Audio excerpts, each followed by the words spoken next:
Last Chance U is a series where we follow junior college football teams and the players there that are, most of them are just looking to get that next step. Well, I don't think there's almost anything else out there like Last Chance U. For how cinematic and visceral it is and how engaging it is and being pure verite, no planning. I mean, season 1, we just were like hanging out, just meeting people very personally.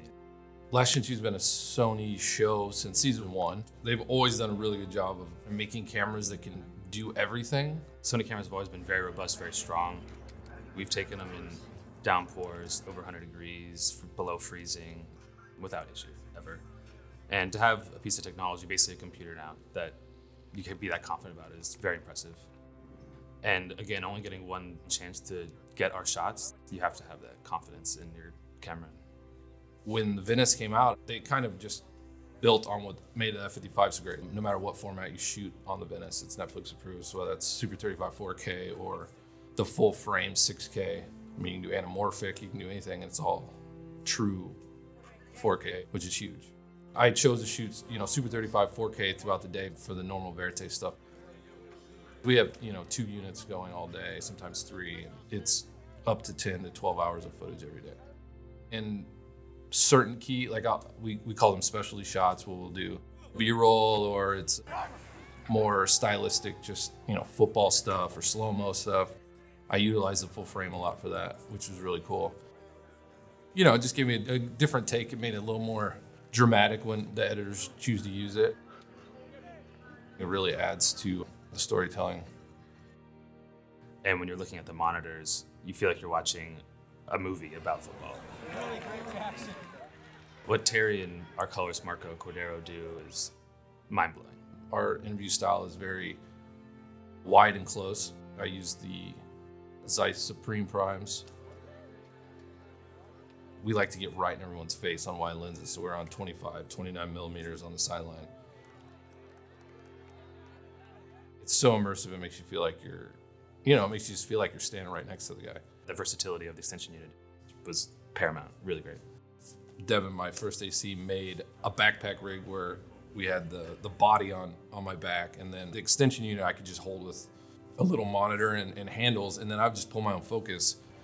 Basically be like a flip-out little DSLR, but 6K full frame, 16-bit RAW, which is incredible.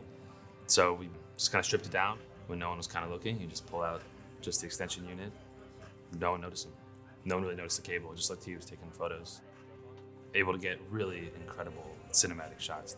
By simply having a big camera in that space, people would be looking at you, so it would instantly ruin the shot. I was so surprised how much more nimble, and I could get into places that I would never put the full body.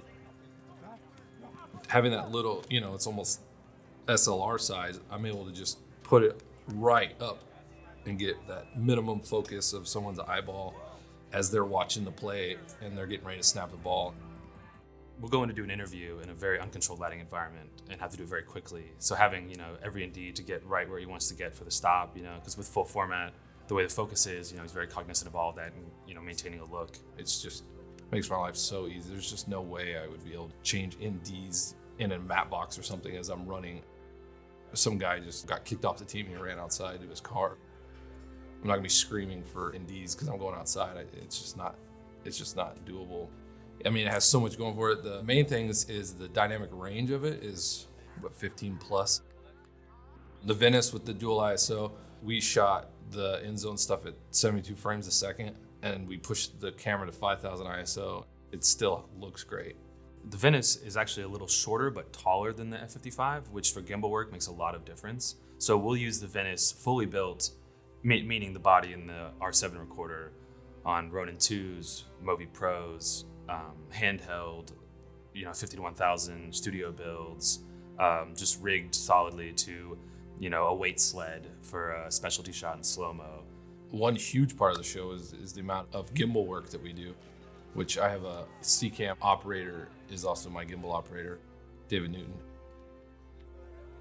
This season we had the Venice on a Ronin 2. He is an expert at riding around on his Segway. Getting a gimbal set up and all that takes so much time and energy, which is then taking away from me from shooting actual story stuff. But I can just let him be there. On a normal day, it's A and B unit are both doing Verite story stuff, and we could both, roll up to 7 or 8 hours of footage a day. All of this is possible because Sony came up with the XOCN codecs, which we shot mainly the LT for the Verite stuff. It gives me 16-bit RAW, but yet small file sizes that are completely manageable and not, outrageous for post to deal with. Every season we try to push the envelope, make it as cinematic, and try to tell stories the best way that we can. This is my 5th year on the show, so I feel like I've gotten like a master's degree in camera assisting for documentary filmmaking. As a camera assistant, the details for me are what make or break a show. Every rental house has the bodies, they have the lenses, but AbelCine has really allowed me to succeed as an assistant because they have every little part. If I'll tell my rental agent, like, I really need this tiny piece to make my build perfectly streamlined, to shed weight, because I'm very conscious because they're shouldered for hours and hours and hours a day, they got it. AbelCine's they've been the best. Since day one of me taking over the show, the first thing I noticed was just everyone's very passionate about helping us and making sure that we have everything we need to tell the story. And I think this year we did a lot of really great stuff, new ways of storytelling that was only possible because of the Venice. And I'm super excited for everybody to see that. I think it's just the intimacy of the show. Yeah, it's about football and it's like a very aggressive sport, but then on the other hand, 1 second I'll be pulling focus on a gimbal hanging off a golf cart, getting one chance to get a shot wide open on like an 85 mil of this player catching a ball, and then the next minute we're filming someone's mom crying in the matter of like an hour. That could happen. I absolutely love that I get to go and meet these people and kind of insert myself into their life and just learn about them and just try to tell their story. It's definitely the most rewarding job that I've ever been able to be a part of. That keeps me going for sure, and it's just the emotional impact of all of it. Get after that! Fight like that man is. Fight like Ramon. Don't give up.